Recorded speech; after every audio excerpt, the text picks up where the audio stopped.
Hey, you're listening to iFanboy Pick of the Week, episode 988. I am Josh Flanagan. I'm here with my co-host, Dr. Ryan Haupt. Hey, everybody. I didn't write doctor, but I meant it, so I said it. Thanks. This is iFanboy 2025. It's our 25th year of 20th year of doing the show, 25th year of doing iFanboy, the website. And that means that every week for 25 years, we've always picked the book that one of us liked the best, call that the pick of the week, and we talk about that book and other books from there's the patron pick, there's listener mail. It's going to be a good time. Ryan's going to stop typing. Right, all done. I had an idea for something that we'll need to talk about later in the show, and I wanted to make sure it was show related stuff. Yes. And I understand that because an idea is a fleeting thing. Unfortunately for all the comic book fans, this week I've decided to surprise Ryan, and we're just going to talk about the trailer for Project Hail Mary. Ooh, I think we can do an hour on it. We could easily. Yeah, easily. Absolutely. They showed me too much already. I can already tell you they showed me too much. I get why they had to. But my dad was mad. Like, my dad is not a nerd like we are when it comes to like movie trailers, and he was viscerally upset by that trailer reveal. Yeah. That said, very excited. We loved that book. Yes, we did. So there'll be a spoiler warning, sort of like the trailer for Project Hail Mary, which there was no warning for that. There should have been. They said, if you want this to be awesome, only watch the first half of the trailer. Exercise your caution about those spoilers. Ryan, you had the pick this week. I did, and based on my last appearance, you gave a very strong endorsement for Assorted Crisis Events number 4, which I still have not gone back to read, but I messaged you earlier in the week and said, hey, can I read number 5 without having read any of the ones before it? And this was written by Dennis Camp with art by Eric Zawadzki. Kawasaki. Colors by Jordi Blair. Letters by Hassan Atsami El-Hau. I know I've tried to pronounce that name as well before, too. I apologize, Hassan, if I'm not getting your surnames correct. Published by Image Comics. This is, for folks who didn't listen to my last appearance, it is a anthology series that's all, like, time capers. There's a time disturbance that's going on in the world. And I think all the stories that take place are from around the world, but they are not necessarily related. So yes, this is about well, I'll let you go through. It's about a person stuck in a time loop. It is about a person stuck in a time loop. Completely undersells it. They're stuck in a time loop of a traumatic event in their life, and that, to me, I mean, the symbolism hit me instantly of like when you, it's, I guess, I mean, we're past the spoiler warning, so I'm just going to say what happened. It was a girl who grew up with abusive parents who fought each other all the time and also hit her, and she's stuck in the loop of one of the fights where she got hit.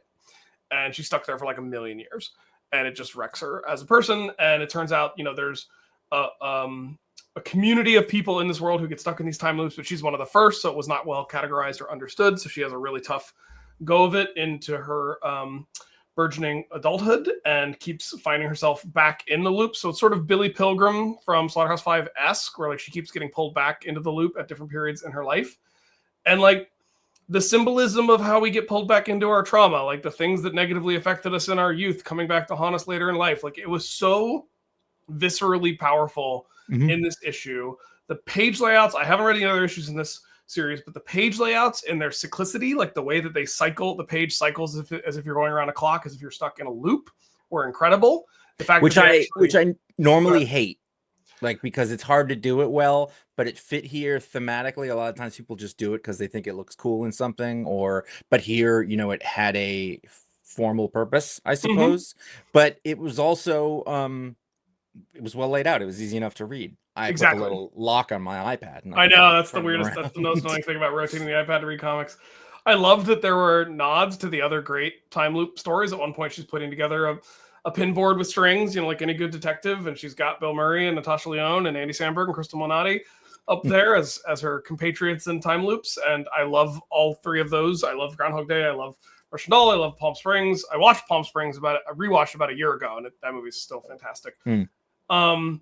And then it ends in a, trigger warning, but it ends in a suicide attempt that kind of breaks her out of the time loop, or at least puts her in a place where she's trying to move past her trauma, both time loop induced and parentally induced. And there's, sort of a AA, but for people who've been temporally displaced. And like, even that page, they're sitting in a clock pattern. Like, I know they're sitting around a circle, it's obvious, but like, it's done very intentionally that everything looks like a clock. I mean, I thought this was, Alan Moore, Tom King level panel layout to help move the story forward and enforce the themes of what was going on. Like, this blew me away. This was so excellent. I couldn't believe it. That is how I felt about the last issue. And I think that, you'd have been the same thing. And if I hadn't ever read that and I read this first, I would have sort of been there, but it was like, oh, I've seen this before and it's still great. What's really interesting is that I have found, I don't really like any of Dennis Camp's mainstream work.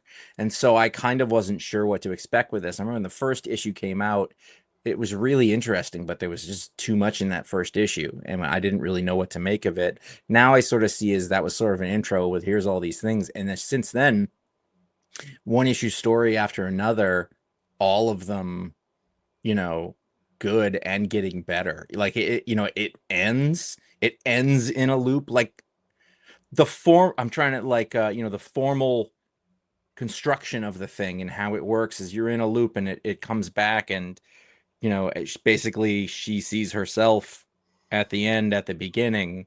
And I was like, oh, that's just excellent. And then I think the next part of it that becomes really impressive is, I'm going to assume that Dennis Camp conceived of this on his own as the writer of this series, and then somehow communicated some idea of what he wanted, I don't know how, to the artist.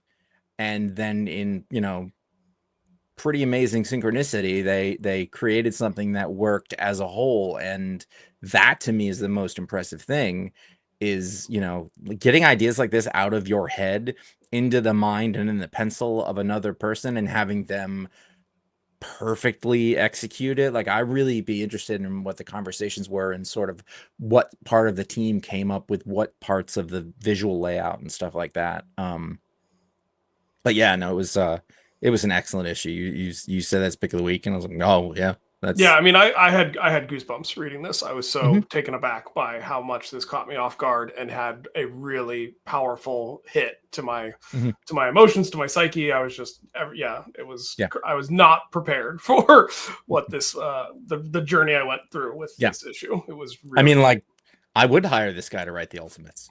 And the Ultimates is also kind of, they're like the most, I'm still reading the Ultimates, I'm still enjoying the Ultimates. We're not going to talk about it this week, but that book also has some timey-wimey stuff, but it's a time loop in that nothing's happening and they've just been stuck at one point for a year.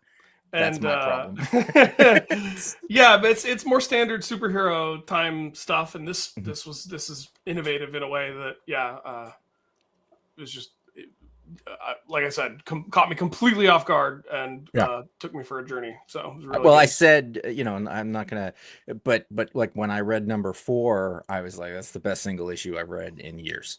And it's the first 3 were kind of cool. Like, I was like, that's not bad, and they got better, but the last 2 is just killing it. I would say if you like something like a Day Tripper, this is I would say scratches a similar itch, maybe a little bit more sci-fi, but I definitely see a Tom King influence in here, because he really will lean into that formal stuff where things move around and you're not sure what's happening, and then it hits the mark at the end, that kind of thing.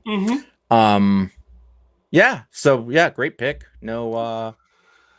There's no equivocations or qualifications about it, for sure. No, absolutely not. I mean, there was a runner-up, very strong runner-up. This was a light week of books, but Thank God. I know it was mercifully light week because we had a lot of movie trailers to get through with Comic-Con going.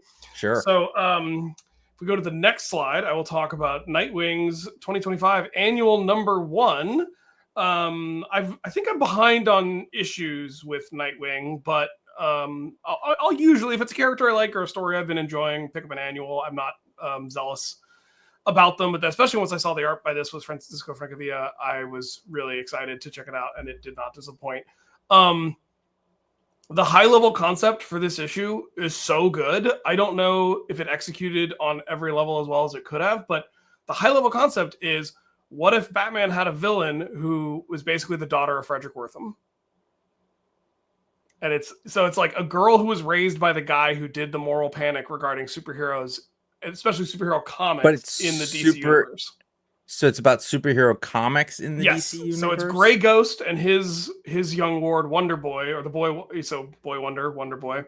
And so there's this girl who's obsessed with comics, and there's a writer who was renowned for his ability to create traps that he puts the characters in. So we talked, I can't remember if it was the show you were on or not, but Conor and I talked about like one of the things that's missing from Batman comics in particular is like traps. There need to be more traps, and this issue talked a lot about that. But it basically begins with like a Frederick Wortham style Senate hearing where he's decrying the moral rot that is induced by comics and how like the sexual undertones of putting everyone in traps, which like if you read about the origins of Wonder Woman, like was there. I don't think that's really deniable. There are a lot of things who had specious origins and came from bad places, but do add value to our lives today. Yes, but this guy, he's being the Frederick Wortham of the DC universe. He, was he was basically advocating for the Comics Code Authority, but in the DC universe. And his daughter is obsessed with comics. And again, because we're past the spoiler warning, we find out that when she was a kid, she came home with a comic that she was excited to read in secret. Her dad found it, tried to lock her in the basement for the night, and in doing so, ended up falling down the stairs himself and dying. And then it was sort of his death that precipitated the actual Comics Code Authority being established in the DC universe. And then his daughter goes on to become, she basically starts creating a circus-themed cadre of villains to take on Batman. So that's why there's that like creepy circus-looking dude on the cover. And there's no Dick Grayson in this issue. I thought that was a gibbon. No, so he's Cirque du Sin. He's like the god of, he's like the evil spirit of entertainment. So it's like this idea that circuses were these places for freaks and outsiders and those cast aside by society, and comic culture and superhero culture evolved out of circus culture. So that's why Superman is dressed like a circus strongman. But I'm so sorry that you said the evil spirit of entertainment culture, and I couldn't think of a name quickly to name. Like, Brett Ratner. I don't know. Sorry. X3. So she ends up kidnapping the daughter. The story is very convoluted, but it was actually really well structured. I thought that the subtextual themes of the idea that like the circus is meant to be a place for freaks and reprobates, but when superheroes co-opted circus culture to then become superheroes, like Superman is not against the status quo. Superman reinforces the status quo every week or every issue in the comics, and that deeply offends this spirit of the circus and his muse, who's this girl who's Frederick Wortham's daughter, and she ends up getting the guy who wrote all of the issues that she liked to serve as her ringmaster villain that Batman easily defeats because he's not really a supervillain, and he's an Arkham, and then so they're mad about the cultural appropriation of circuses. Yes. In superheroes. Okay, this woke shit has gone on too far. I hate that I have to do this, by the way. That was sarcasm for people listening at home, because I've said things before and they took me literally, and I just want to say that was sarcasm. Go on. So it's Commissioner Sawyer, Maggie Sawyer, is that her first name? I believe that's right. That feels right. And she is investigating. She's investigating a murder that's tied up in all of this, and so the overarch, and then the villain, the woman, is a woman who's been in the main Nightwing comics, and we have not known what her deal is until now. And so this issue sort of revealed a lot of that, but could be read on its own. And I thought it's a really interesting interplay between circus culture, comic culture, actual comic history, fake comic history, Nightwing, Dick Grayson being of the circus, but becoming a superhero. Like, it's actually all kind of interestingly tied together and nuanced in a way that I wasn't really expecting, and very much enjoyed. And then obviously the icing on the cake is Francisco Francavilla's art. I mean, he's just I I haven't seen him do interiors for a while, but this was like Dave Gibbons level stuff. Oh, wow. I know we referred to Alan Moore panel plotting previously, but like these panels look like they could have been Tales of the Black Freighter in a really good way. So cool. Yeah, so really strong annual. Enjoyed it a lot. They had a couple of sequences where they did the like, can Commissioner Sawyer stop Olivia Pierce in Sphere Solutions? Can Nightwing escape? And they would do like the tune in next time, same Nightwing time, same Nightwing station. And that was fun too. So Dan Waters is working through some stuff, and we'll work through some stuff right after this. It's we saw the end of Out of Alcatraz with Out of Alcatraz number 5. I'm not wrong, right? It's the end. It is the end. I don't trust myself at all. I wouldn't either, but yes, I'm pretty sure. Right. Yeah, I don't trust you either, Josh. And I'll show you a picture of it because that's actually what we do here. Yeah. So I feel like you're on every time this comes out. So we've been along the whole journey, which is nice. This is a sense of continuity. Yeah, a little book club. Were you really liked it? Were you happy with the ending? I was. This issue felt a little slight somehow. Like it was one of, I feel like I got through it really quickly. But in terms of how they wrapped things up, I mean, it's a story, it's a story with a lot of pistols left on the mantle. So they had to start going off at some point, and they do. And this is a very bloody and dark issue. But I thought the ultimate ending where the two investigators see the opportunity to have their own escape attempt, I thought was really poignant and sweet. I thought it was a really nice ending for those two characters. Except when the murder flashed in their eyes. I feel like I was like, that's nice, but then they kind of got like, we have to kill these people, and they didn't kill the lady. I thank God, because that would have been terrible. Yeah. But yeah, I mean, I like how it came together. I remember when initially those the couple of men who were FBI investigators or whichever. One was a marshal, one was FBI. Yeah, and it just felt like their whole thing was from out of nowhere. But I think that it paid off with this ending to a certain extent. The only thing is, I think over the course of, I think you're right. I think it all smashed together really soon, because basically the third guy who had been thought to have been the older drowned, brother, yeah, like he was sort of, I don't think we knew he was alive until later, and then he was sort of chasing them and playing catch up for a while. So when he finally shows up this time, the resolution of that happens very quickly, I think. And I was also, the dig their own grave scene was dark. I was like, oh, this is not comfortable to watch. No, that's absolutely true. And at the same time, there's the bit where he says, he's like, you watched me, you let me go, with your, and I was trying to remember if that was the case, because I don't know, I read that months ago, and I would be curious to go back and look at that first issue. I mean, I think if you have the trade, you're in a good position. The actual history, it was 4 guys who were supposed to escape together. Only 3 of them were able to get out of their cell the night of. They'd made like the paper mache heads in the craft shop to fool the guards. And then in this version, in the true history, the assumption is they all perished in the bay. In this version, 2 of the guys made it to shore, but the big older brother guy fell out of the raft while they were trying to get to shore and was presumed lost at sea, and then came back. But yeah, I don't know. Really funny. This is like a good trade that you could give to someone who's not a normal comic reader as like a Christmas present of like, hey, I know you like true crime, or I know you like historical fiction. Like, here, check this out. You and Conor are always talking about how things would be a good gift. I never think that. I think I do. But see, Conor's the one who will actually do it. Like, Conor the greatest. He's the greatest gift giver of all time. I think he's single-handedly, like, I think he's responsible for about 5% of the trade market through his gift giving, in a given year. And he's the best gift giver I know. But I'm not. I'm a bad gift giver. I take very good care of the people around me, and I forget that everybody. Are you a good gift receiver? Meaning? I mean, I have some people in my life. Like, am I a dick? I'm like, I don't need this, and I throw it behind me. I have people in my life who are kind of like that. It's very, they're very difficult to shop for. I'm very difficult to shop for because I have extremely specific things that I want, and I own pretty much anything else I want already. Like it's you're getting to be a middle-aged married man. Like I don't need you to buy me shit. Like, but I want shit. But mostly I just get my own shit. Yeah, it's not easy. But Conor's good. He's the only person I know who's good at it. I mean, I have 5,000 books I'm never going to get a chance to read, but they're all great choices. Right, exactly. We'll try not to go to war over it. Yeah. Oh, don't do that. Don't.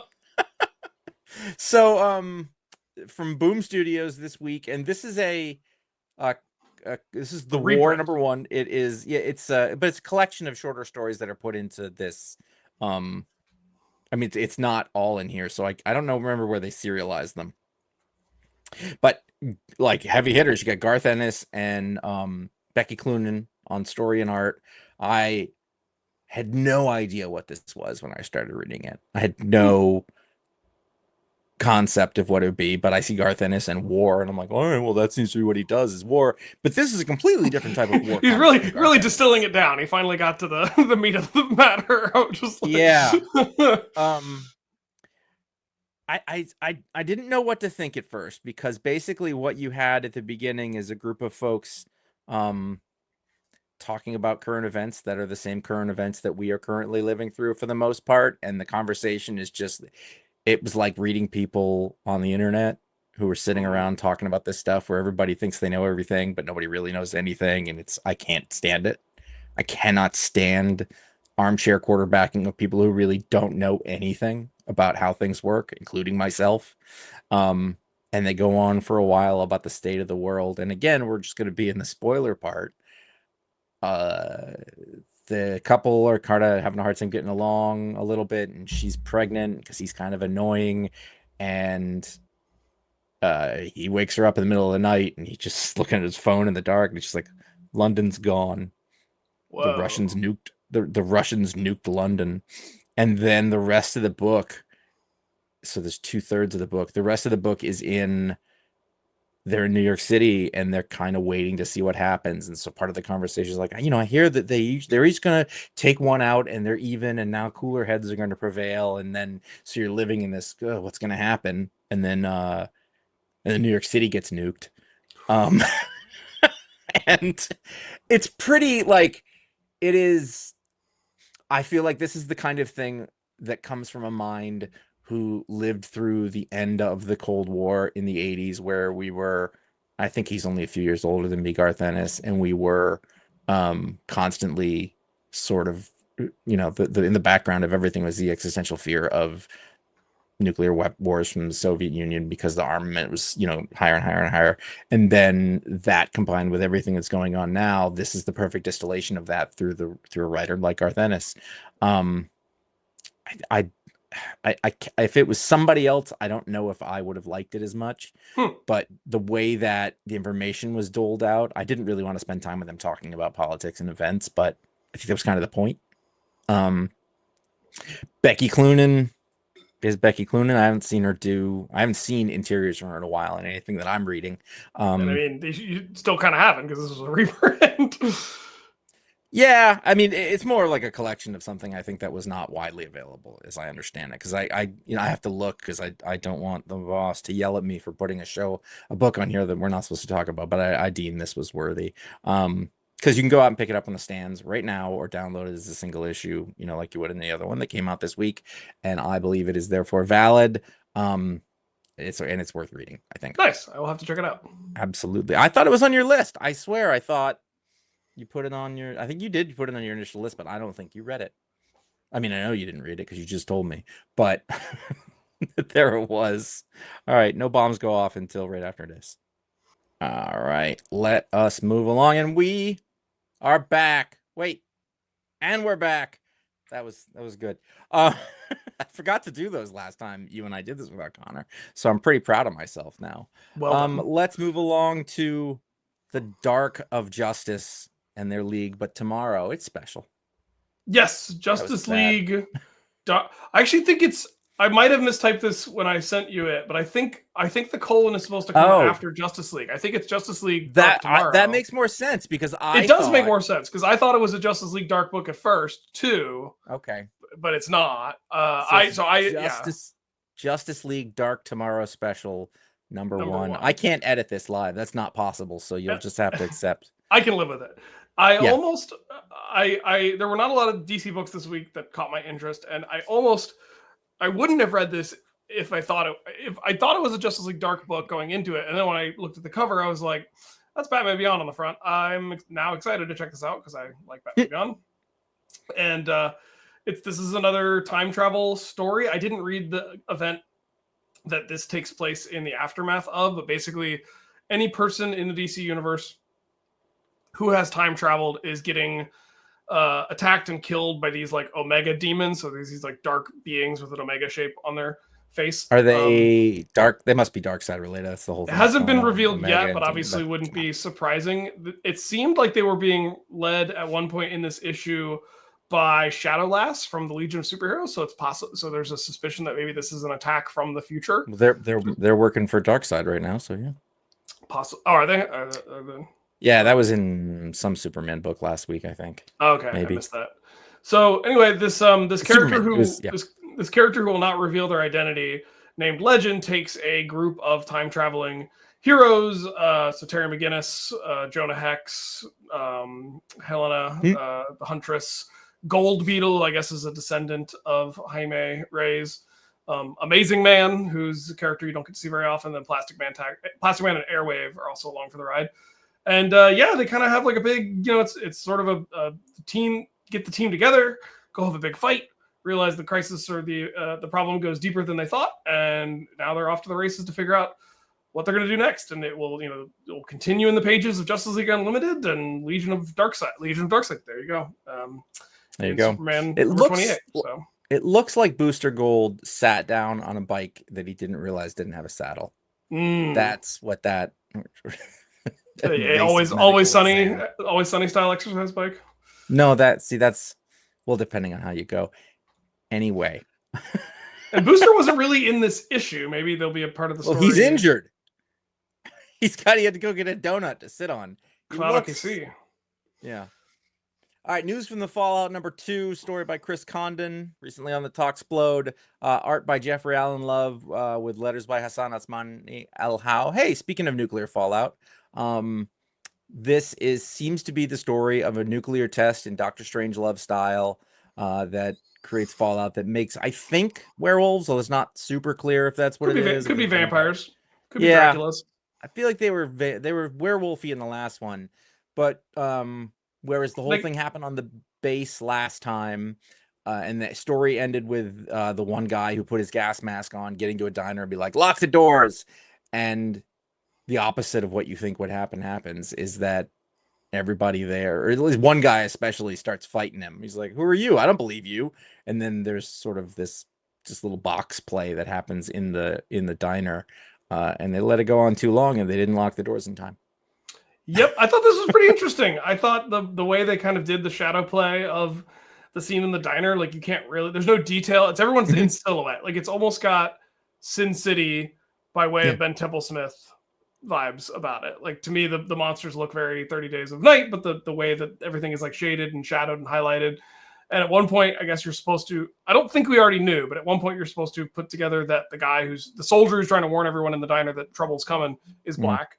And no one in the diner is, and that's part of the reason that they're not being cool to him. And I thought this was pretty interesting. The story did not go the direction I thought it was going to go from the last issue, but like I'm still very curious to see what happens. Yeah, I thought it was excellent. Chris talked a little about the fact that they were adamant that this book has to be black and white. And they were like, well, what if you put some color? And he's like, no. It has to be black and like, you know how like there's certain books that will just put red or blue or something like that. And he's like, nope, just black and white. And there was other publishers and I guess Image had no pushback on the black and white parts. So that's how this ended up there. But yeah, it's another one of those books that's not like any of the other ones, I guess. Yeah, I mean, I thought the silhouettes of the characters in the diner were really it was a really interesting way to distinguish them. Like one guy has glasses, one guy has glasses and a pipe, one is a woman, one looks like Marv from Sin City. And eventually you know who they are. So that tells you how important comic book storytelling and lettering is. Because you've seen things with full color and drawings and you're like, who's this dude? Who's that one? And this book managed to do it with silhouette people. Yep. And you learn a lot about them. And I think that's that's incredibly impressive. Yeah, this is a cool series. I hope people check it out and support it. I don't know if it's intended to be a limited run or not, Yeah. but I'm sure it is, but who knows? We don't know how it'll end. It's a really good first act. We'll see what happens. Yeah. There's a man who's been burnt many times before. G.O.D.S. G.O.D.S. Do you know what that acronym stands for? I don't. I know that's not the cover of the book. No, it isn't. On our screen right now. I know why, actually, but it doesn't matter. Yeah, I do not know what the. I don't either. That's the point. I just realized that I read that whole miniseries and I have no idea what that means.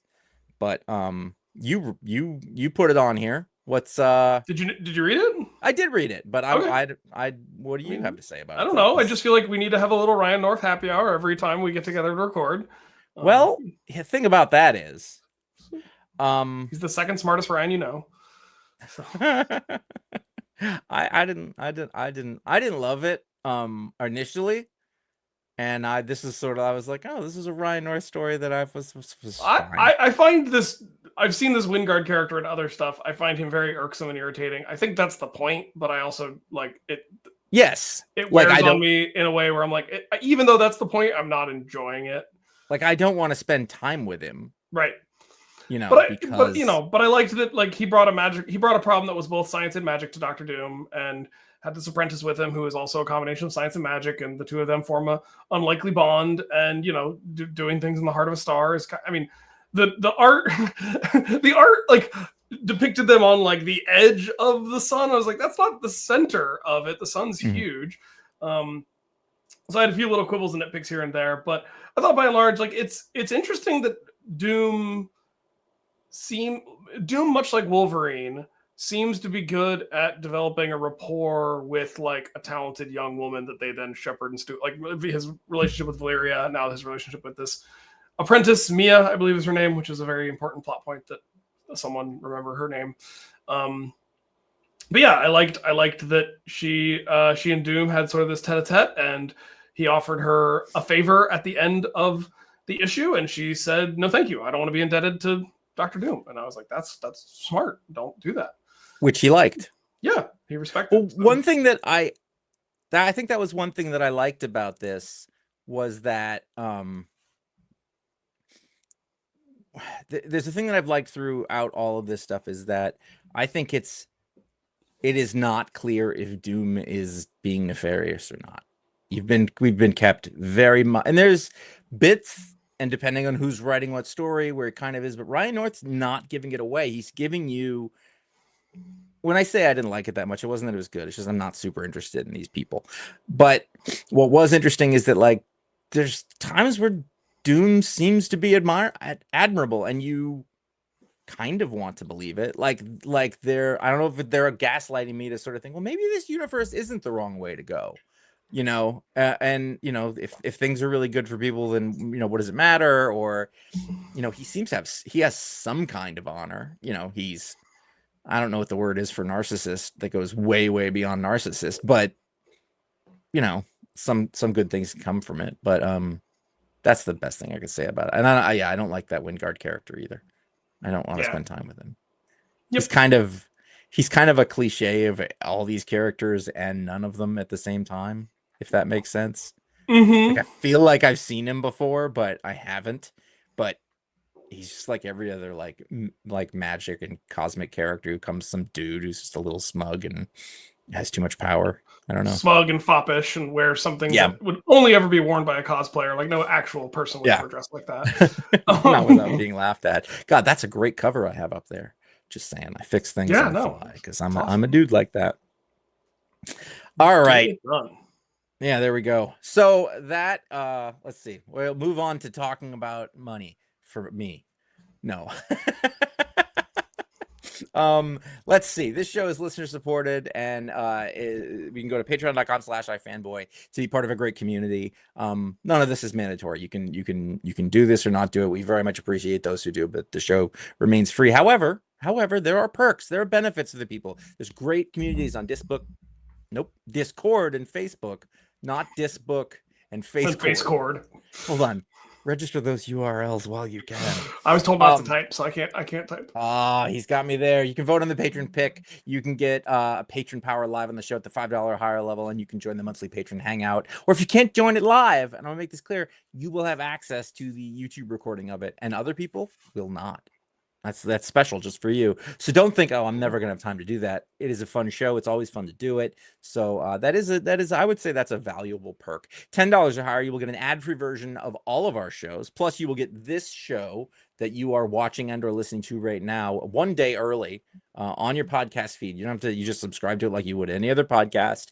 It shows up, no ads, and it shows up a day early. So on Saturday, as early as we can get it to you. Then there's the iFanboy after show on Sundays, where we will talk about all the books that did not make this show's rundown. Like today, there's not nearly as many of them. There's a discount if you sign up for a full year all at once, and you can send or receive gift memberships. That's at patreon.com/ifanboy/gift. I don't like saying all those things together. It feels cumbersome. ifanboy.threadless.com is our merch store. There are now 23 designs. We have a new one that's out there now, which I have here to show. There it is. That is our, I don't remember what era of font that is.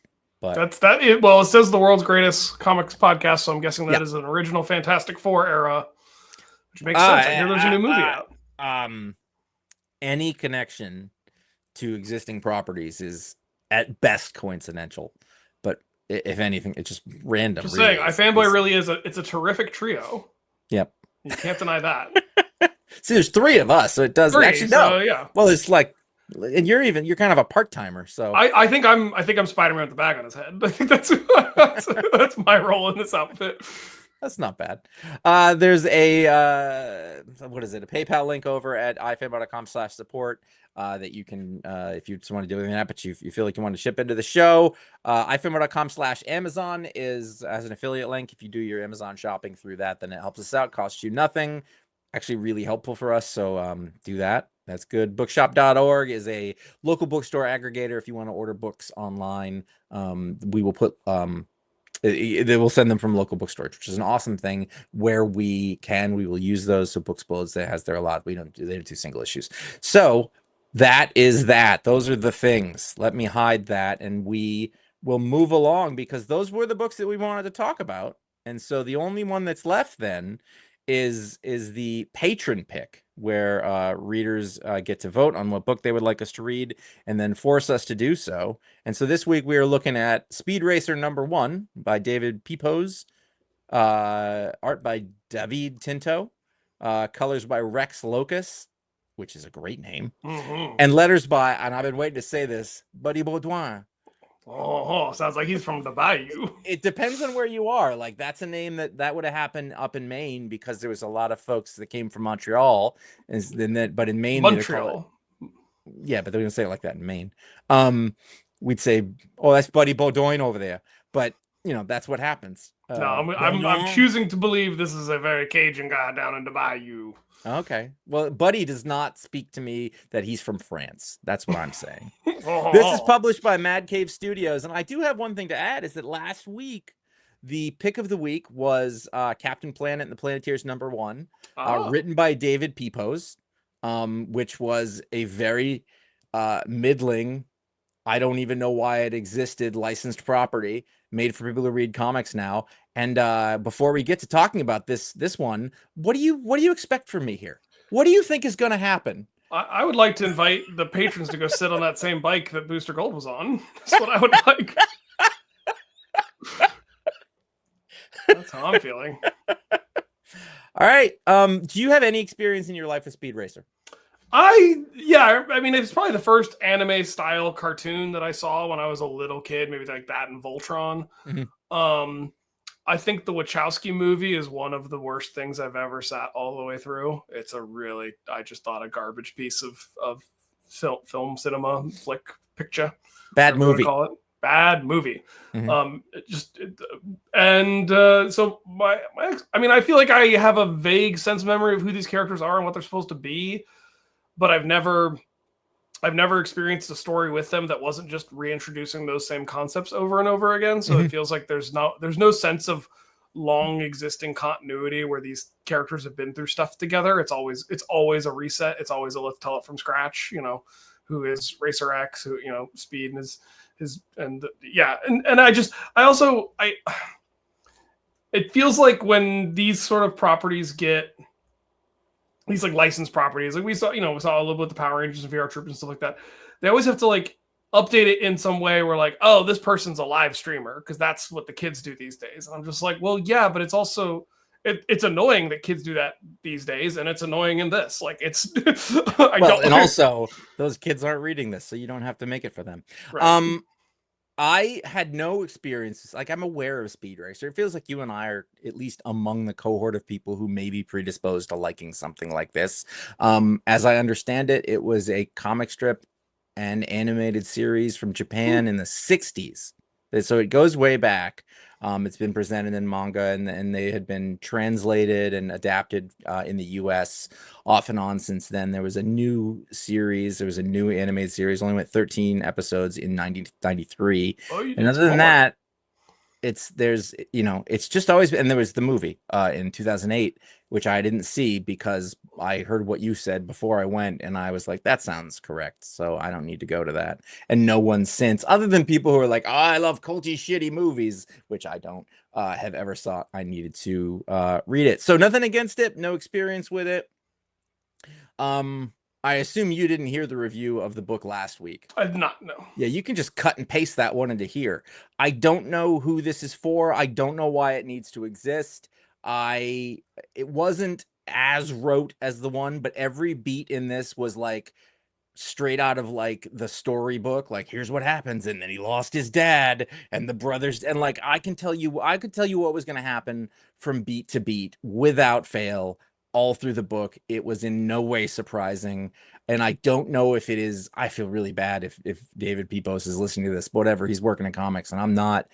But like, is this supposed to be boring, or did the licensors like not let them do anything? But it's just a bog stock kind of. This could be any episode of any normal cartoon show you would have watched that is unmemorable. Go on. I think the design of the Mach 5 is cool. I like the concept of this better than I did Captain Planet. Like, it's more interesting to look at, and the idea that like there's this death race going on all the time. It's a pod race, that they do wherever it is. Like, that's at least more interesting, I think, to look at from a comic book standpoint. And because you get it's Japanese influence. You get the speed lines. Does seem to think that spinning, that's a good trick.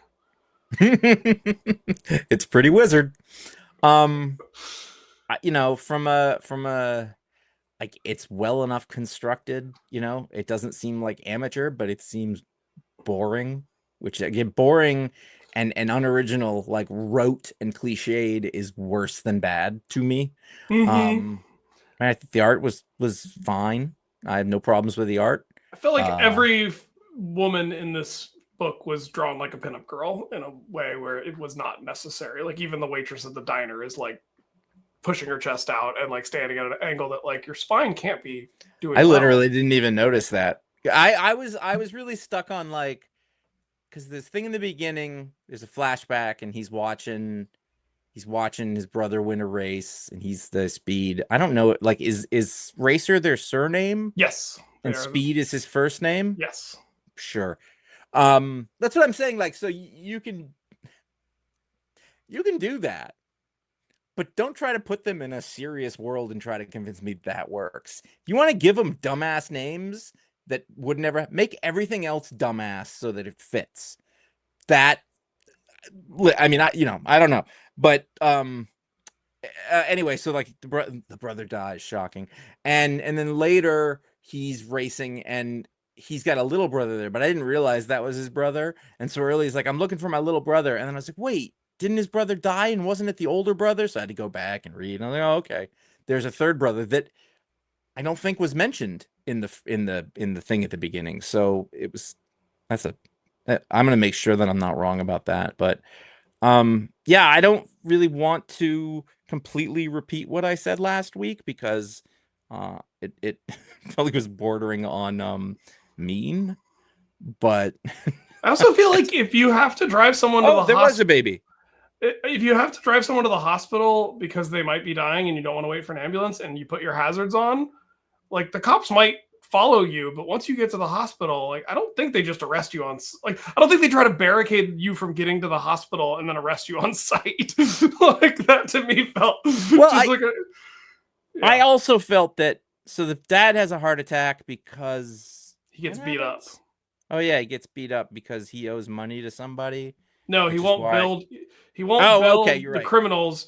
Whatever the magic of speed of the Mach 5, like whatever magical engine Deus Ex Machina engine it has in it, he won't rebuild because it's too powerful. And if it's in the wrong hands, they'll use it for committing crimes and stuff, like much like his own son does. The entire issue. And, right. It's not public safety he has at heart. Right. Okay, but so you're allowed to drive fast to the hospital if somebody's. You can say, "Oh, I'm sorry, my dad is out. All right, I gotta get there." Instead of what he does, it just doesn't like. I don't know. It doesn't hold together. It doesn't. Like, there's things that you can like. I like a car that has stilts that come out of it, but, like, why did you jump over the cops when you were right there? Just stop and go in from there. There's bad decisions, and maybe he deserves to be put in jail. Right. Like, I can't believe that your dad is doing better by still being in the car that just launched itself over a line of police cars. It's an excellent point. And then finally, we have the reveal at the end of what is it, Driver? Racer X. Right. Who, again, we're familiar with it. I've seen this before or whatever, but, unless I'm a Speed Racer fan, I don't see myself getting very excited about this. Like, I'll tell you, it's one of the. I mean, this? They tried to do it in the movie as well, and I remember it from the cartoon. It's Speed's brother. Rex is alive. He. That's what it is, Racer X. Yeah. Huh. I like the style on the cover. Sure. I feel like actually, you know what? I think if it was done in a little more of a manga style, I would have liked it a lot more. And everyone just at half the dialogue was just shouting "Akira Tetsuo." I'd be fine with that. Like that. I can tell you something. It's the alternate cover that I like more. I have seen Akira a few times, and it looks awesome. I don't get it one bit. I don't understand.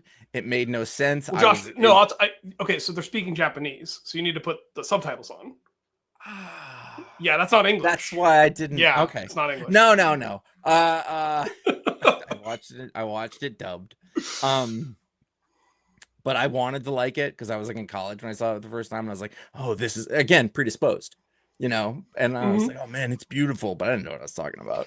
I mean, I was surprised the first time I watched it. I was surprised that the power bike slide is so early in the movie. I was like, "Oh, can I go now? Like, am I done? Assignment?" Yeah, that was cool. We're good. I know the reference.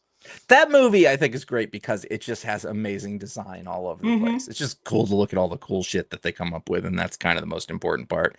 Everything else is very overwrought. All right, go for all right, ratings. Ratings. Sorry. It wasn't. I mean, there's nothing technically non-proficient about it, but I didn't care for it. I think I have a very neutral feeling about the whole thing, so I think I'm a 2.5. It feels high, but it does. But I don't want to I can't tell you I don't want to beat up on it. Like it's from my point of view as a reader, something I want. It's a flawed concept because, if you're just gonna do this milquetoast representation of him in our world in a comic that isn't really for anybody, what's the point? We'll bring up Mark Russell and the Flintstones or his Snagglepuss. Is it Snagglepuss or Snaggletooth? I don't remember. Snagglepuss. He was like, well, let's do something with this. Let's change it around. But if you're just doing this revamp, here's the 2025 version of this that has no teeth or anything interesting or different about it or I don't know. I said it before. I don't know who wants this. I don't know what. I guess if you're a Speed Racer fan, you want a boring story that just shows you something you've seen before in slightly different clothes. 2.2. And I know it's canonical, but don't have a non-chimp monkey and name it Chim Chim. No, rejected. I didn't even. Now that you're saying it, I was like, I remember a chimp. Not a chimp. He's got a tail. I know. I'm just saying. I may have started nodding off reading this. I was very tired, but I'm not stick with it. No. Me neither. And no, Sorry. I wasn't going to read it anyway. No, not at all. I mean, to be fair, patrons, you asked for this. You knew what was going to happen. What do you want from me? You think I was going to change? It's the same writer. Somebody send me a great David P. Post story, please. I want to see what he can actually do. Because this is, you're a comic book writer. You got to work. You get work. You're doing the assignment. It's the thing. So maybe maybe he did a great story somewhere, but I don't know. You have a question? I was just going to ask if you knew that every week a patron who supports us at a $5 higher level, they get a patron power. Were you aware? I did. I was aware of that. And what would you like to say? Well, Brian Long is this week's patron, and this Josh will understand where this idea came from. But Brian's power is called Sticker Shock. He's one of the ones that comes with a name, and much like Gambit, Brian can charge up any sticker with electricity, and it will discharge whenever it gets stuck to something into that object. Wait. Work with me. So he makes this. Okay, this is the sticker. Literally shocks you. So he's Gambit in a way. Yes. But it's a delayed. So it's like he's got a sticker that has not yet been stuck to anything, and he can charge it up with electricity. And then when the adhesive backing gets pulled off and gets slapped on something, it sends all the electricity into that. It's at the moment of the adhesive being stuck to something. I think so. Yes. Huh. And is it a very high voltage sort of thing, or is it like a 9 volt? I mean, I think you're gonna hurt with Gambit's power. It's like, I think it's the amount of mass that he's charging up. So I think it's like the size of the sticker. Like he could do, if he had like full shock, like shock paddles, like clear, he could do it. Like he could give a person that level of jolt. I think it's like a really powerful static charge. It's dead of winter. You've been walking on the carpet. You reach for the doorknob. It's that but more powerful than that by about a factor of 10. Okay. So it's pretty like it's a good jolt. Yeah. Is there a practical use for this in any way? I don't think so. I think you could fuck up a lot of people's computers just walking by, like at the cafe. Like if you're iPadding it at the Starbucks, he could just walk on his way to the bathroom. He could just slap a sticker on your iPad and just knock it out, just like a cyber attack. Well, he would have to do it without touching it though, because then he would be the grounding element. I feel like he needs to leave stickers around, and then and then people put them on without realizing it. That's just wrong, though. Yeah, no. That's the thing, is that these powers can be used for good or evil. Blessing and a curse. Blessing and a curse. So Brian, you're Sticker Shock. I approve. I like that. Thanks. I like that. I don't think I've ever given somebody I don't think I give people names as a thing. All right, let us move along. We have emails. And this first one here is nope, there it is. Actually, there's another version of this screen that I should be putting up, but I don't know where it is. Actually, I know how to do it. Wait, hold on. No, I don't. Oh well. Alex from West Yorkshire, UK says, in the last few days, I've learned that the current creative teams for Ultimate Spider-Man and TMNT are leaving their books, just as I feel they are starting. Both series in the past have had 50-plus issue runs with the same creators, delivering long-form stories with setup and payoffs with only a handful of issues left. I can't say how either series can satisfactorily wrap up all the dangling plot threads. How do you remain excited for comics when it feels like even well-received, top-selling books can't maintain momentum? And I'm going to go ahead and take Brian off of there. This is a disaster.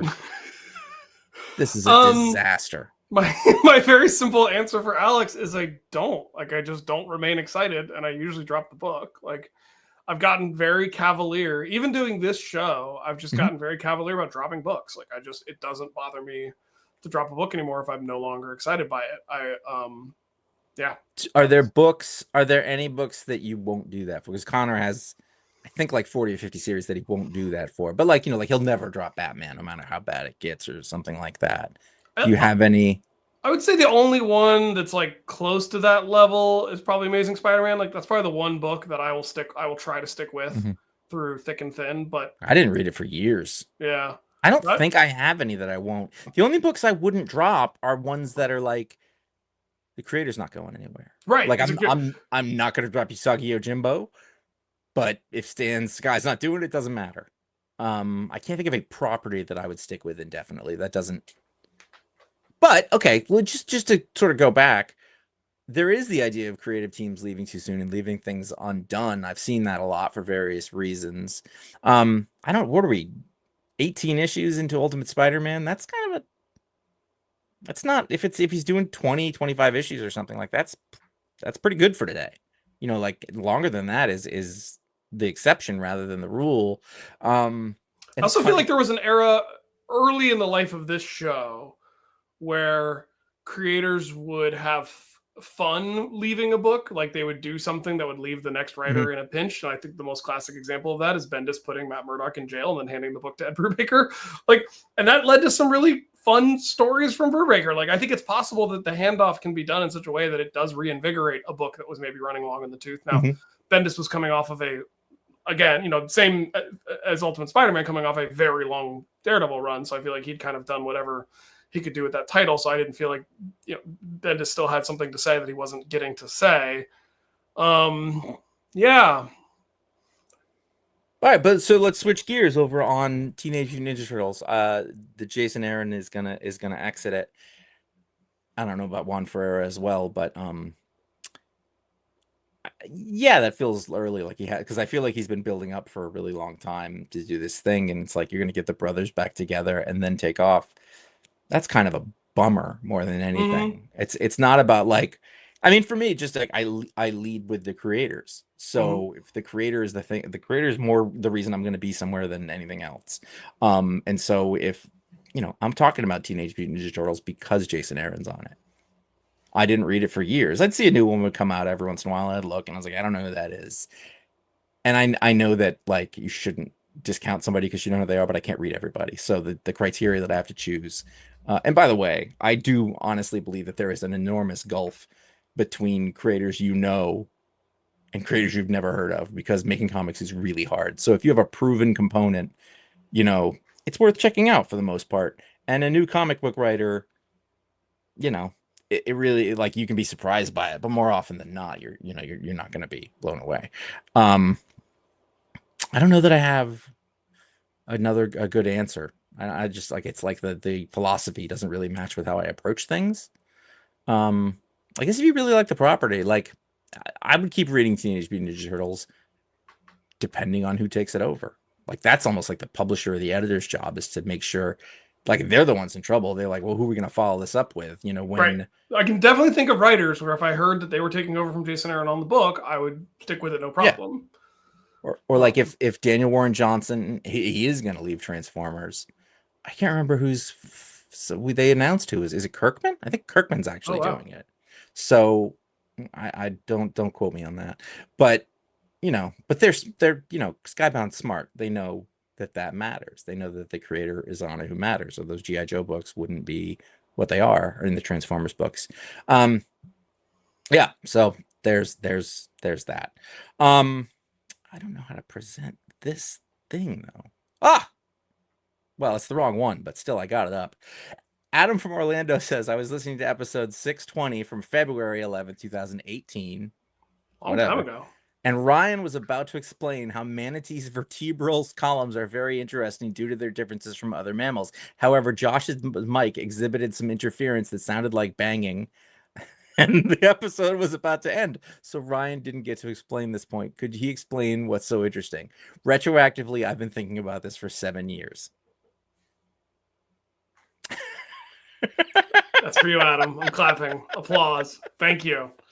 Oh man, I'm excited. Okay, so Josh, how do I mute you if you try to interrupt? Hold on, I'm putting a 1-minute timer on. Okay, I can live with that. Manatees are really interesting because the number of cervical vertebrae, which are the neck bones, are highly conserved across all mammals. So we have the same number of cervical bones as a giraffe, even though theirs are much longer.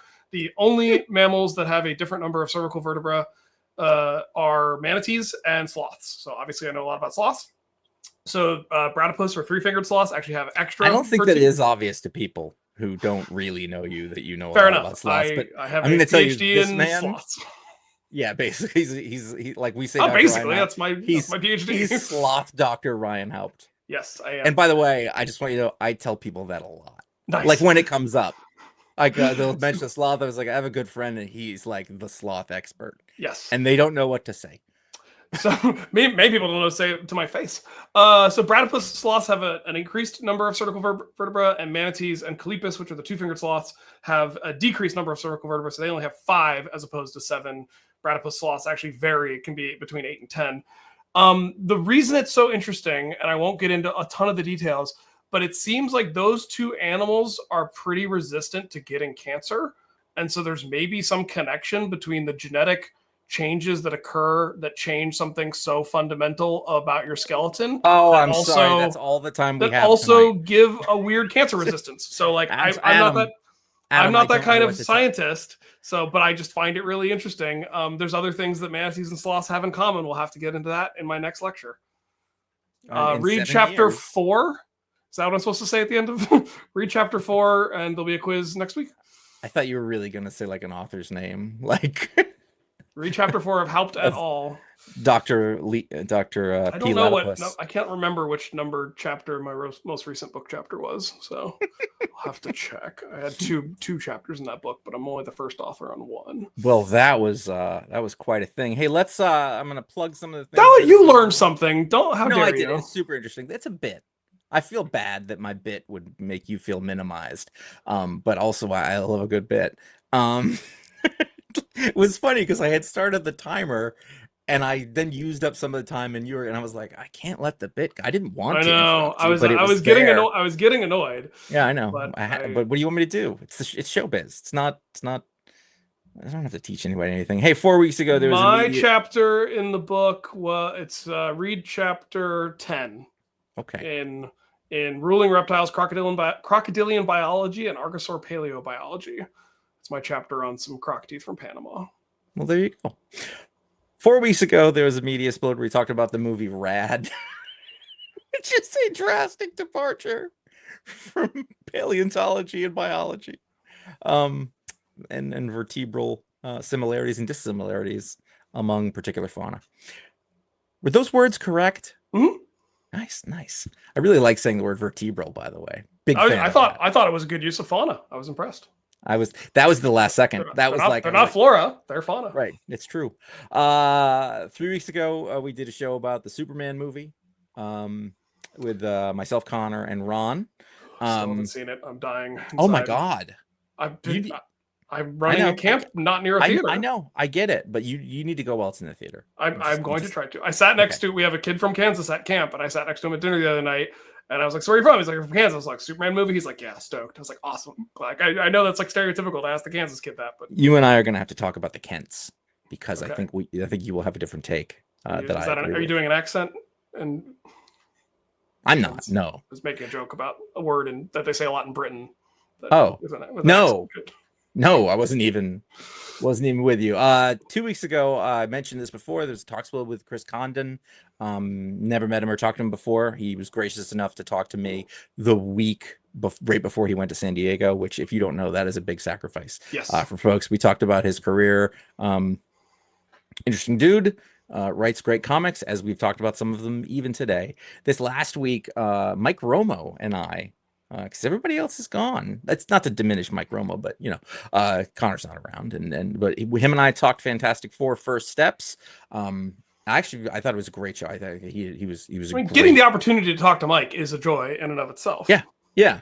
I've never done a show with just Mike. That's awesome. I'm excited. I've obviously not seen Fantastic Four either, and I'm super excited to both see it and hear you guys talk about it. But he brought the goods to that show, and I think it was really valuable. It was a really good conversation about that movie, which just came out. So 2 superhero movies. We did check no more superhero movies for like a while. Like that's gonna be, you're in there for a bit, but you got that stuff to tide you over for now. They Tobias Funked it. They shot their wad. Now they have something less on their hands. Yep. Did you ever just listen to the things you say? Just record yourself sometime. I'd like to kiss that man between the cheeks. Taken out of context. You can find our library of. You can read the next part. I'll do this one though. Oh, you can find our library. I got it. Oh, I'll do the comic There part. we go. Yeah, you can find our library of over. I don't know. There's not a number. There's a crap load of shows. There's over 1,000. I think over 50, not a lot. At ifanboy.com or wherever you get podcasts. Never miss a show and find out what the pick of the week is ahead of time by following us on social medias, like iFanboy Comics on Instagram and Threads, or ifanboy.com on Blue Sky. And Connor and I are CS Patrick and Jay Flanagan on Instagram, and our man here is R. Haupt. Ryan Haupt on Instagram. Ryan Haupt. Yep, had to go. It's Ryan Haupt. Yeah. It used to be the Sexy Sloth Doctor, didn't it? Originally? No, but I follow them on Instagram, so it's a good follow. Make sure that you don't miss our former staff writer Jeff Reed. He does video deep dives into forgotten comic book lore every Tuesday and Friday across our social channels and on YouTube. The guy is a savant. Jeff Reed is a guy who understands the assignment like that. Like he gets what he needs to do and does it. Yep. Please consider writing us a review or leaving a star rating on Apple Podcasts, Spotify, or wherever you get your podcasts. If you're listening on Pocket Cast in particular, you will need to be subscribed and have downloaded a few episodes before they let you rate it. You can subscribe to youtube.com/ifanboy, where you can watch a video version of this show, as well as our special edition shows and Jeff Reed's comic book deep dives. You can find the archive of all of our old video shows that we did, excluding me, 2007 to 2012. I just never made it on one of them. I was never at the con. You never made it to a video show? I was never at a con where you guys were doing a video show. We never overlapped at a con. Really? Yeah, it's a weird, so you never PA'd with us? No, I didn't. It's crazy. I know, it's wild. Finally join us. I met you before the video show, though, right? Yes. Is that right? We met at WonderCon 2007, early on. I think. We shot our pilot, but we probably weren't doing it regularly. I don't know. Yeah. Whatever. Interesting. Sorry. I think we met at what was it was like one of the DC panels, and then we went to the Isotope after party. Finally, join us on the iFanboy After Show exclusively on Patreon, where we will share our thoughts on all the other books we read this week that didn't make the rundown. That's at patreon.com/iFanboy for everyone at the $10 a month tier and up. Tier is the German word for animal or mammal, because I know that sloths are Faultiers, which means lazy beast. But however, in German, it's pronounced Tier, like Faultier. Bicho preguiça in Portuguese. I can say sloth in a lot of languages. That's good. Yeah. And if you say it with enough commitment to your accent, I think it's authentic. There you go. No perezoso over here. Thanks for listening. I am Ryan. I'm Josh. We have hats on. We'll see you next week. Valid reasons. Slowly it goes. Yeah. I need a haircut is my valid reason. I need a shower. Literally, we don't have a shower. So that's a problem.